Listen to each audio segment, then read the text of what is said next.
The research vessel Quantum Seeker emerged from fold space with all the grace of a mathematician attempting interpretive dance. Its sleek, crystalline hull reflected Earth's sunlight as it settled into a geosynchronous orbit above the Pacific Ocean.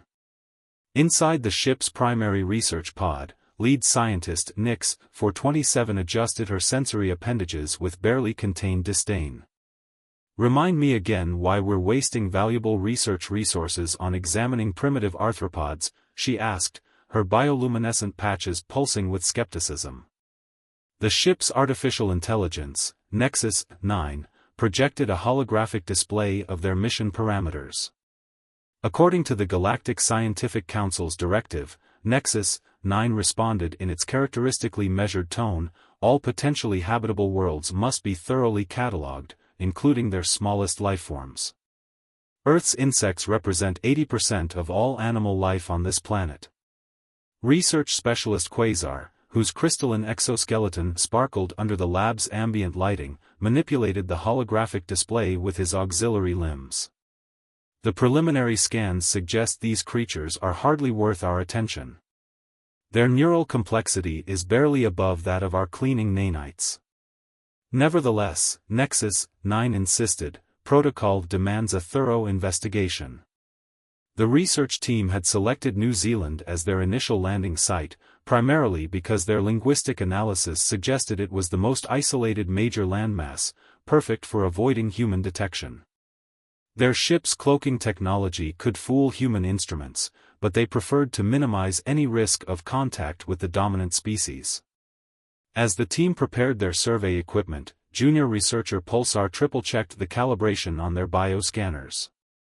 Fresh from the Science Academy, Pulsar still maintained an enthusiasm that their more experienced colleagues had long since replaced with cynicism. The atmospheric composition is remarkable, Pulsar noted, their sensory crests rising with excitement.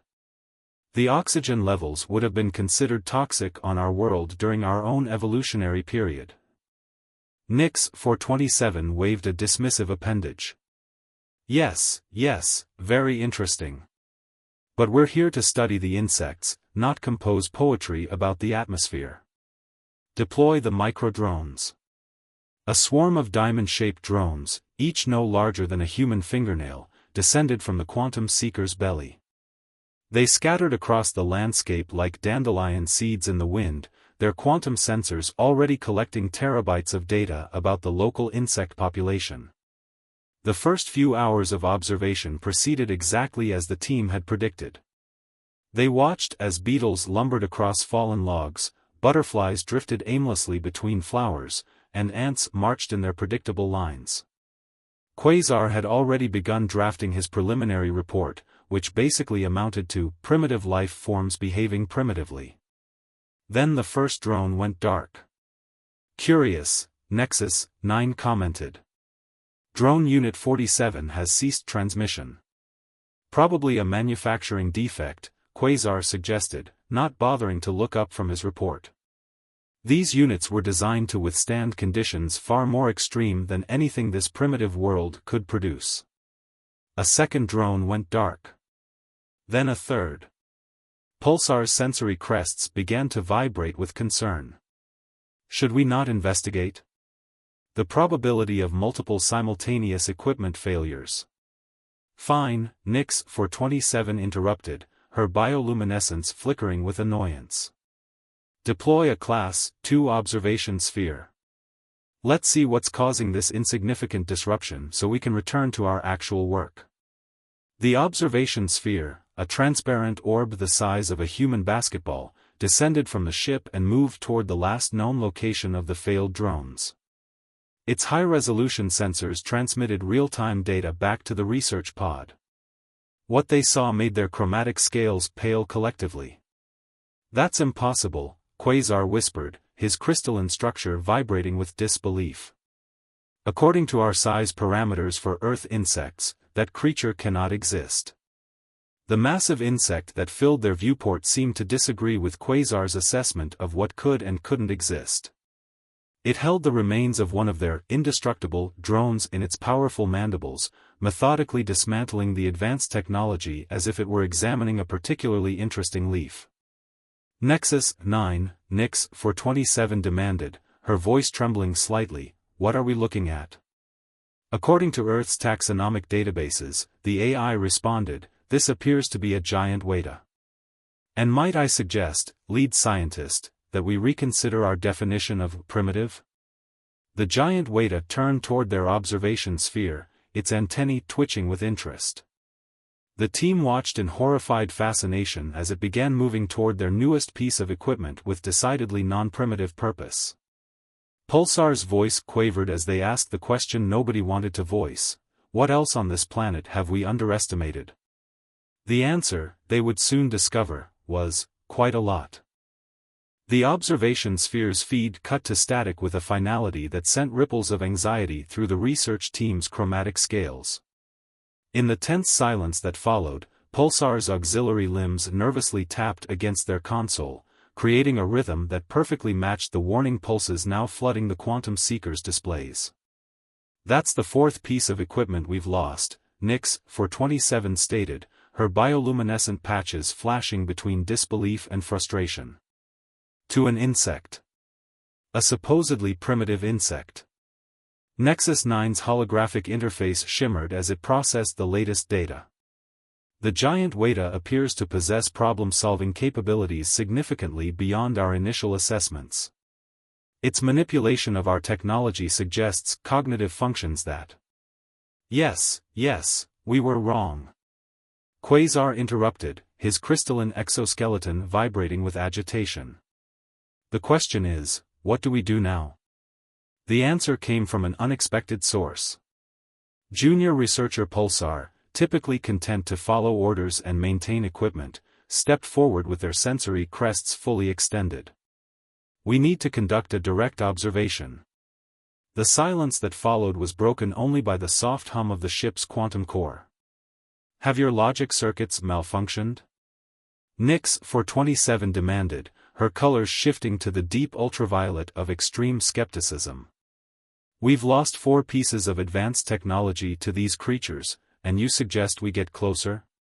Pulsar's determination remained steady. Our remote equipment is clearly inadequate. The Council demands thorough research. We have no choice but to adapt our methods. Nexus 9's artificial voice carried an unusual note of approval. Junior researcher Pulsar's suggestion aligns with Protocol 47b, when standard observation methods fail, direct investigation becomes necessary. Fine, Nix for 27 conceded, her chromatic scales settling into a resigned purple. But we're taking precautions. Quasar, prepare the personal shield generators. Pulsar, since this was your idea, you'll lead the ground team. The descent to Earth's surface in their personal atmospheric pods was uneventful, but the moment they touched down in the New Zealand undergrowth, the team realized their understanding of primitive needed serious revision. The forest floor teemed with life, each creature moving with purpose and precision that their preliminary scans had somehow failed to capture. Quasar's sensor appendages twitched nervously as he monitored their surroundings. The biodiversity readings are off the scale. How did we miss this from orbit? Our algorithms were designed to filter out what we considered primitive neural patterns, Pulsar replied, their excitement overwhelming their usual deference. We were looking for complexity that matched our own standards, not this. A rustling in the nearby vegetation caused all 3 researchers to activate their shield generators simultaneously. The giant Weta that emerged was even more impressive in person, its armored exoskeleton gleaming in the dappled sunlight that filtered through the canopy. Fascinating, Pulsar whispered, adjusting their sensory inputs to record every detail. The creature appears to be using its antennae too. The Weta moved with unexpected speed, its powerful mandibles snapping through Pulsar's shield generator like it was made of vapor. The device sparked and died, leaving the junior researcher exposed to the Earth atmosphere. Impossible! Quasar exclaimed, his crystalline form reflecting chaotic patterns of terror. Those shields are designed to withstand plasma weapons. The Weta, apparently unimpressed by alien technology, began methodically examining Pulsar's environmental suit. The junior researcher stood perfectly still, their chromatic scales cycling through patterns that indicated both terror and scientific fascination. "It's not attacking," Pulsar observed, their voice barely above a whisper. "It's studying us." Nix 427 was already backing toward her atmospheric pod. "Wonderful observation. Now perhaps we could continue it from a safer distance?" The situation might have ended there, with a dignified retreat and some valuable data about Earth's most impressive insects. But at that moment, a second Weta emerged from the underbrush. And a third. And a fourth. Nexus 9, Nix 427 called through their comm link, her voice hitting frequencies usually reserved for extreme distress. "We're going to need an emergency extraction. And, update the mission parameters. Classification of Earth insects needs to be revised from primitive to approach with extreme caution." As the team prepared for extraction, Pulsar noticed something that would change the entire course of their mission. Behind the Wetas, moving through the shadows with precise coordination, was a line of much smaller insects. Ants. And they were carrying pieces of the team's destroyed drones, working together to dismantle and transport the alien technology. "Lead scientist," Pulsar called out, their sensory crests fully extended in alarm. "I believe we may have made a severe error in our assessment of Earth's insect population. All of it. The implications of that observation would soon prove to be far more significant than any of them could have imagined."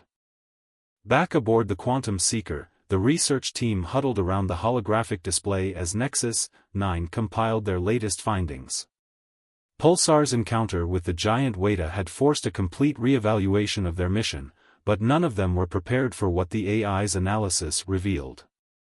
"The ants' behavior cannot be explained by simple instinct," Nexus 9 reported, projecting a detailed simulation of the insects dismantling their equipment. "They are exhibiting signs of collective problem-solving that exceeds our predictive models." Nix 427's bioluminescent patches pulsed with reluctant fascination. One species showing unexpected intelligence could be an anomaly. But two? We need to expand our survey. "Absolutely not," Quasar protested, his crystalline structure still showing stress fractures from their hasty retreat. "We should leave this planet immediately and report our findings to the Council." Pulsar, who had been unusually quiet since their close encounter, suddenly straightened their sensory appendages. "The Council would never accept our report without comprehensive data." And they hesitated, their chromatic scales shifting to a thoughtful blue. "I don't believe the Weta and ants are isolated cases." Nexus 9's holographic interface flickered with new information. Junior researcher Pulsar's hypothesis appears correct. "I've detected similar patterns of advanced behavior in multiple insect species across Earth's various biomes." "Show me," Nix 427 commanded, her scientific curiosity finally overriding her caution. The holographic display expanded, showing live feeds from their remaining surveillance drones. In the Amazon rainforest, bullet ants moved with military precision, their formations more complex than any primitive species should be capable of. In Japan, giant hornets conducted aerial maneuvers that seemed to defy the laws of aerodynamics. And in the African savanna, driver ants formed living architectures that rivaled their own civilization's early engineering efforts. "This changes everything," Quasar whispered, his previous fear giving way to professional interest. "Their neural networks may be different from ours, but they're far from simple." Pulsar manipulated the holographic controls, focusing on a particularly large bullet ant colony. "We need to understand how they communicate. Their coordination suggests a level of information exchange that our instruments can't detect." "Agreed," Nix 427 said, already formulating a new research plan. "But this time, we approach with appropriate caution. No more assumptions about primitive behavior." Nexus 9's artificial voice carried a note of warning. "Caution may not be sufficient. These species appear to be actively adapting to our presence. The bullet ant colony has already incorporated materials from our destroyed drones into their structure. The team watched in stunned silence as the hologram showed ants using pieces of their advanced technology as building materials, somehow understanding the properties of alien metals and composites that should have been completely foreign to them. "We need to get closer," Pulsar insisted, their scientific enthusiasm overriding their recent traumatic experience. "But this time, we do it their way." Nix, for 27, turned to face the junior researcher, her colors showing surprise. "Explain." "Instead of imposing our technology on them, we observe from their perspective. No shields, no invasive scans. Just watching. Learning." "That's incredibly dangerous," Quasar pointed out, but his tone lacked conviction. "Everything about this mission has become dangerous," Pulsar countered. "But we're scientists. Understanding the unknown is our purpose." Nexus 9 projected a new set of calculations. "I have modified our observation protocols based on the insect's demonstrated capabilities. We can proceed with reduced risk if we—" The AI's statement was cut short by a sudden alarm. One of their perimeter sensors had detected movement. A massive swarm of insects was converging on their location. But these weren't the relatively small groups they'd encountered before. This was something else entirely. "Magnification maximum," Nix, for 27, ordered, her professional demeanor cracking slightly. The holographic display zoomed in on the approaching swarm. Thousands of insects, representing dozens of species, were moving together with impossible coordination. At their center was something that made even Nexus 9 temporarily pause its calculations, a structure built from their lost drone components, being carried by the swarm like a mobile fortress. "They're not just studying our technology," Pulsar realized, their chromatic scales paling to near transparency. "They're improving it." As the team watched in a mixture of horror and fascination, the swarm began to form patterns that looked disturbingly like their own written language. Earth's insects weren't just intelligent, they were trying to communicate. The question was, were they ready to hear what Earth's smallest creatures had to say? The Quantum Seeker's observation deck had never felt smaller as the research team watched the impossible scene unfolding below. The swarm had arranged itself into complex geometric patterns, each formation shifting with fluid precision that defied their understanding of insect behavior. "They're using a base 6 mathematical sequence," Pulsar observed, their sensory crests vibrating with excitement despite the danger. "The patterns correspond to our initial transmission frequencies." Nix 427's bioluminescent patches flickered rapidly as she processed this information. "They've been analyzing our communications since we arrived. Everything we thought we were studying was studying us," Quasar finished, his crystalline structure reflecting chaotic patterns of anxiety and wonder. Nexus 9's holographic interface expanded to encompass the entire observation deck, creating a three-dimensional representation of the swarm's movements. "The insects are demonstrating what appears to be a collective intelligence far beyond our initial parameters. Their neural network is distributed." The swarm below had begun constructing something new from the salvaged drone components. Thousands of ants moved in perfect synchronization, while wasps and hornets transported materials through the air. The giant Wetas appeared to be serving as some kind of supervisory force, their antennae constantly moving as if directing the operation. "Look at how they're repurposing our quantum circuitry," Pulsar said, adjusting their sensory inputs to maximum resolution. "They're not just copying our technology, they're adapting it to their own biological systems." A warning alarm suddenly blared through the ship. Nexus 9's voice carried an unfamiliar note of concern. "Multiple breach attempts detected in the ship's outer hull. The insects have discovered a way to override our molecular bonding fields." "Impossible!" Quasar exclaimed, rushing to the nearest viewport. What he saw made his crystalline form vibrate with disbelief. Hundreds of tiny insects, working in perfect coordination, were somehow manipulating the ship's advanced hull material at a molecular level. They're not just communicating, Nix, 427 realized, her colors shifting to the deep ultraviolet of profound discovery. They're evolving. Right in front of us. Incorporating our technology into their own biological systems. Pulsar's auxiliary limbs danced across the control panel, recording everything.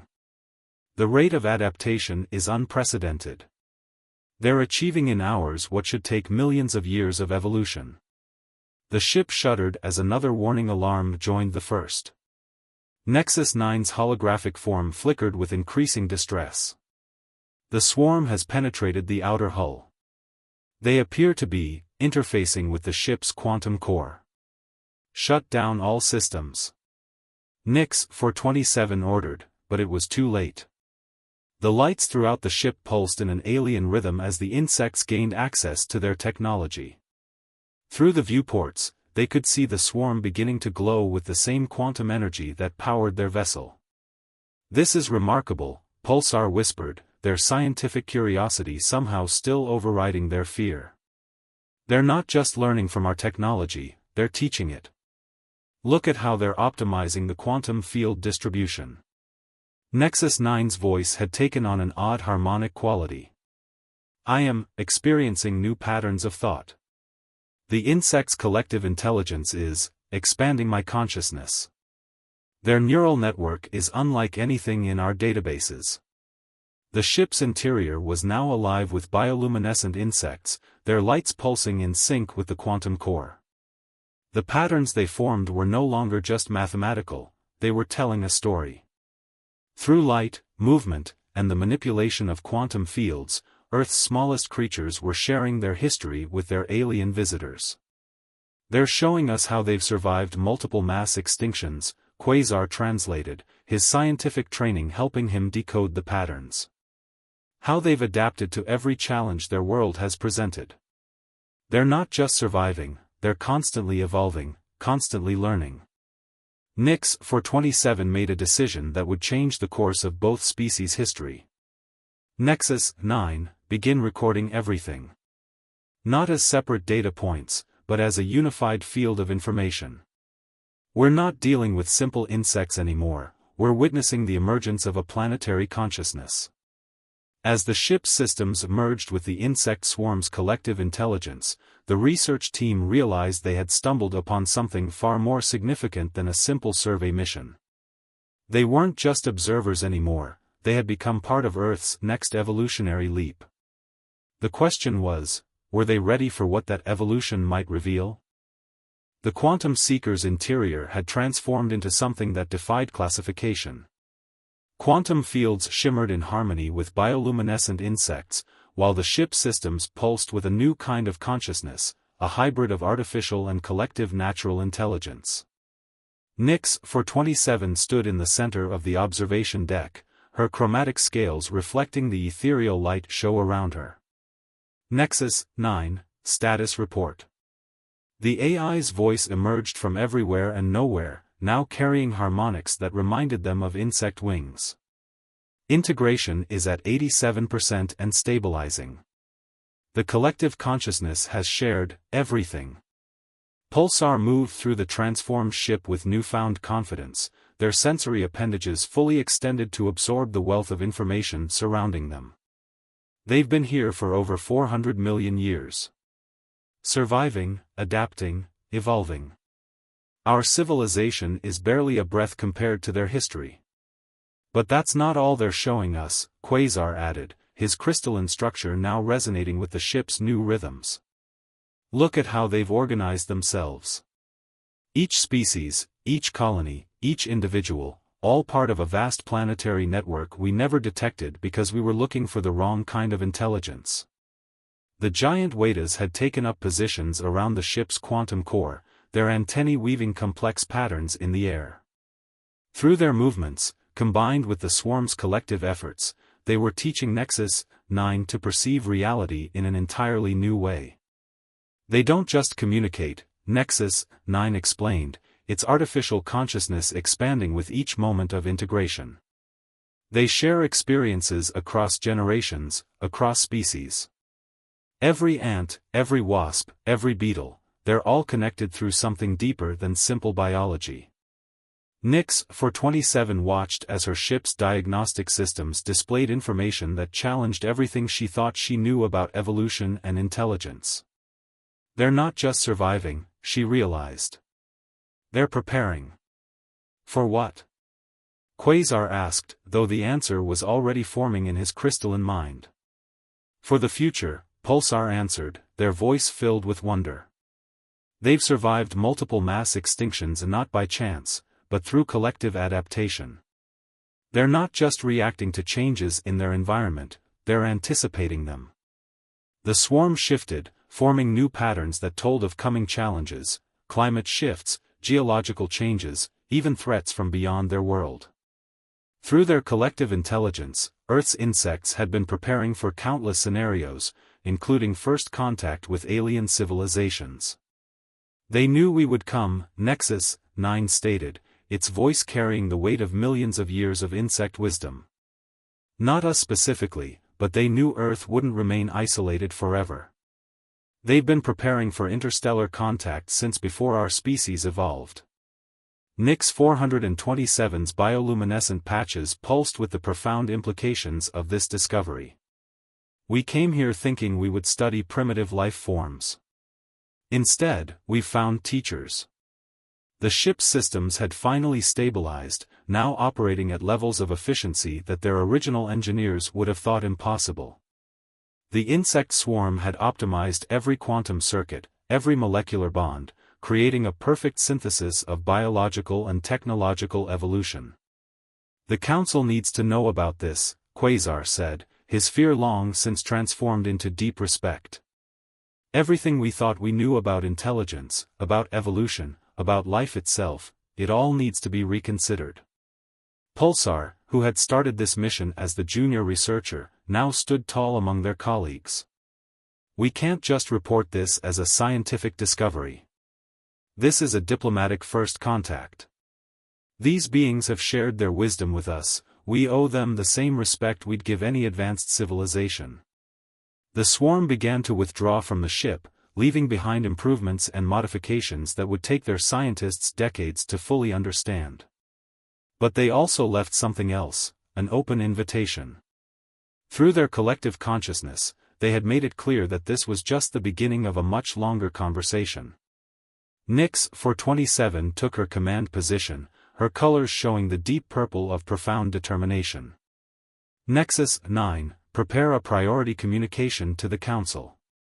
Classification, First Contact Protocol. The message, the AI inquired, though it already knew the answer. Tell them we were wrong, Nix 427 said, watching as the last of the swarm returned to their Earth habitat. Earth isn't home to primitive life forms. It's home to one of the most sophisticated civilizations we've ever encountered. And they've been waiting for us to notice. As the quantum seeker prepared to return home, its systems forever changed by the encounter, the research team knew they would never look at any life form the same way again. They had come to study what they thought was primitive, only to find wisdom that spanned millions of years.